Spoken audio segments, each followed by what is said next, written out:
August 14th, 2025. Yucaipa, California. A quiet desert town where families gather in strip mall parking lots, where life is supposed to feel ordinary.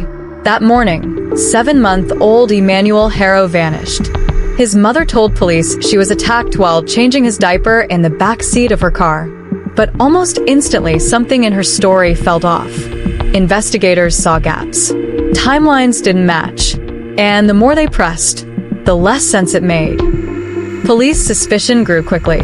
Detectives turned their attention from strangers lurking in parking lots to the people closest to Emmanuel. A search warrant was served on the family's Cabazon home. And then another, this time in Moreno Valley, where cadaver dogs were brought in, cameras rolling, neighbors watching. Every corner of Emmanuel's short life was being pulled apart, and the answers were only getting darker. Because this wasn't the first time tragedy had followed this family. In 2023, Emmanuel's father, Jake Haro, was convicted of abusing his infant daughter. That child, Emmanuel's half-sister, is now permanently disabled, bedridden, with cerebral palsy. A life changed forever. And yet, Jake wasn't sent to prison. He got probation, work release, a second chance that the system said he had earned. And now, a second child gone. District Attorney Mike Hestron didn't mince words. He called this not just a crime, but a systemic failure, one that should haunt every courtroom, every social worker, every judge who allowed Jake Haro back into a home with children. I want you to think about something while you listen. Why do you think people hesitate to subscribe to channels that hold these systems accountable? Is it because they think their single click doesn't matter? Is it because they don't want to confront how broken the system really is? Or maybe they believe justice will happen with or without their voice. Do you think people avoid subscribing because it feels easier to stay silent? Or is it because some are too afraid to admit they see themselves or their community in these failures? Tell me in the comments. I want to know what you think. August 14th, the day everything broke open. Emmanuel's mother told police she had been attacked in a parking lot while changing her baby's diaper. A stranger, she said, had snatched her child. The image alone was terrifying, a defenseless infant ripped away in broad daylight. But investigators had doubts. The story sounded rehearsed. Details shifted. Surveillance footage didn't line up. And the more detectives asked questions, the more cracks began to spread. Neighbors whispered about the late-night arguments. Detectives noticed timelines that didn't add up. And then, suddenly, the parents stopped cooperating. What began as a frantic search for a missing child turned into something far more sinister, a fight for the truth. On August 22nd, just 8 days later, both parents were arrested. The charges, murder, and filing a false police report. Prosecutors laid out a chilling reality that Emmanuel hadn't been kidnapped at all. Investigators now believe Emmanuel may have died days earlier, sometime between August 5th and August 14th, before that 911 call was ever made, before the world even knew he was gone. It wasn't just a disappearance anymore. It was a cover-up, and the world was left asking, why lie? Why pretend? And how long had the truth been buried? September 4th, Riverside Hall of Justice. The moment the public had been waiting for, the arraignment of Jake and Rebecca Haro. Reporters packed the hallway, cameras flashing, as the parents of a missing 7-month-old were led into the courtroom. And then, in unison, came the words no one wanted to hear. Both pleaded not guilty. The reaction outside was immediate. Community members stood shoulder to shoulder. Parents, activists, and true crime followers who had driven in from hours away. Some carried candles. Others carried signs demanding reform. Their voices trembled with anger and grief. One petition called for the creation of a child abuser registry, a list to warn communities before children ended up in danger again. Within days, thousands had signed. But in the age of social media, outrage spreads as fast as misinformation. Online sleuths argued in comment threads, spinning theories that blurred fact and fiction. One rumor claimed there had been a jailhouse confession. District Attorney Mike Hestron had to step forward publicly, correcting the record. No, there was no confession. No hidden tapes. Just a murder charge, a missing baby, and a community on fire with questions. Outside the courthouse, grief and anger collided.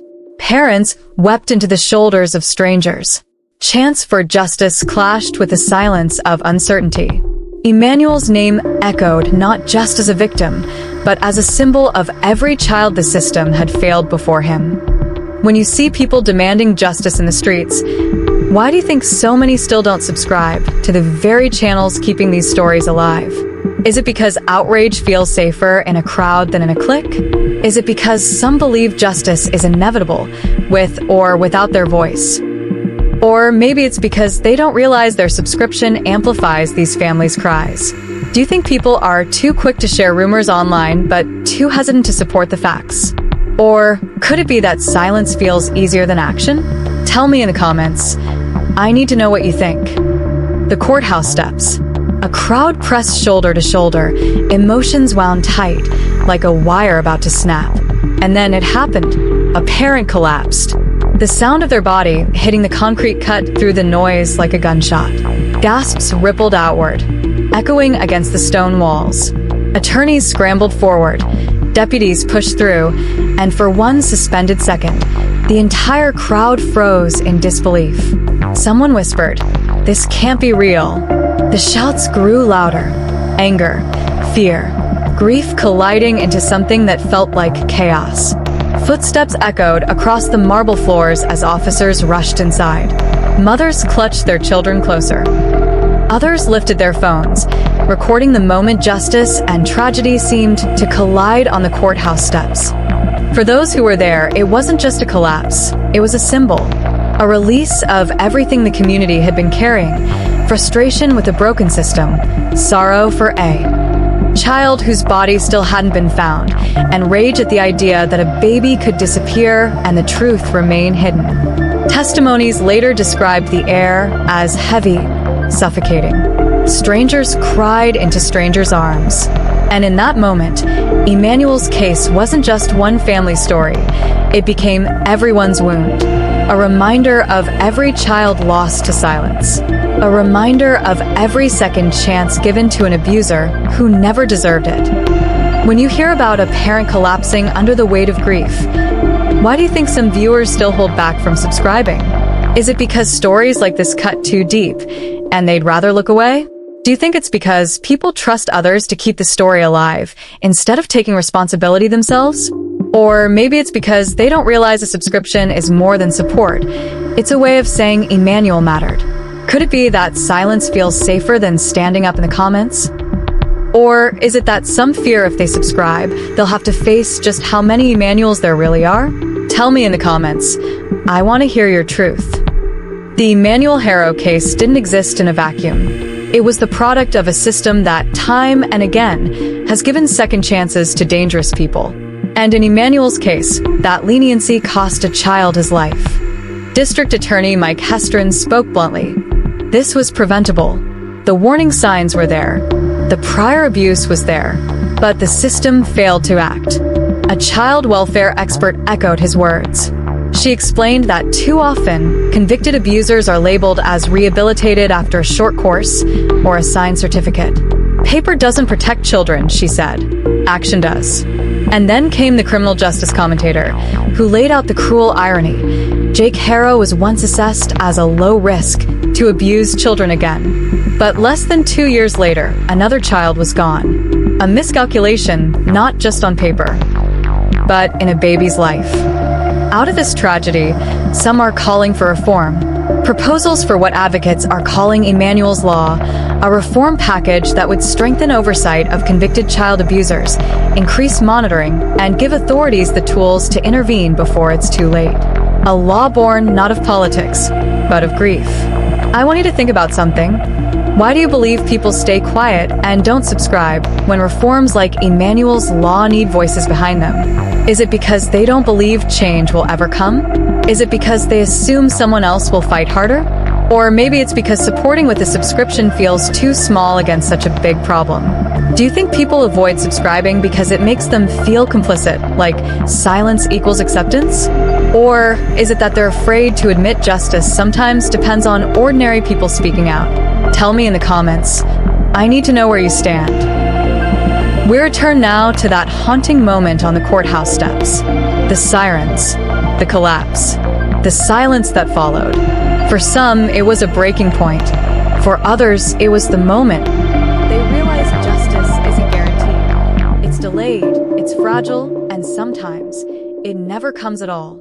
And in Emmanuel's case, justice has already been denied once before. The next hearings are scheduled for September 16th and 17th. The investigation continues.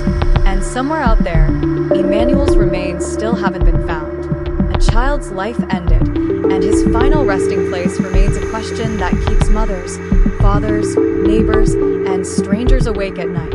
This wasn't just a court case. It was a heartbreak laid bare. Emmanuel's voice may be silent, but his story demands we listen. Before we close, I need to ask, why do you think some viewers walk away from stories like this without subscribing? Is it because facing one tragedy feels overwhelming enough? Do you think it's because they don't see how their small act of support can fuel awareness and change? Or maybe they assume Emmanuel's story will keep being told whether they help or not? Could it be that silence is easier than carrying a child's memory forward? Or is it because subscribing feels like a commitment to keep showing up, to keep listening, even when the truth hurts? Tell me down in the comments. I'll be watching for your answers.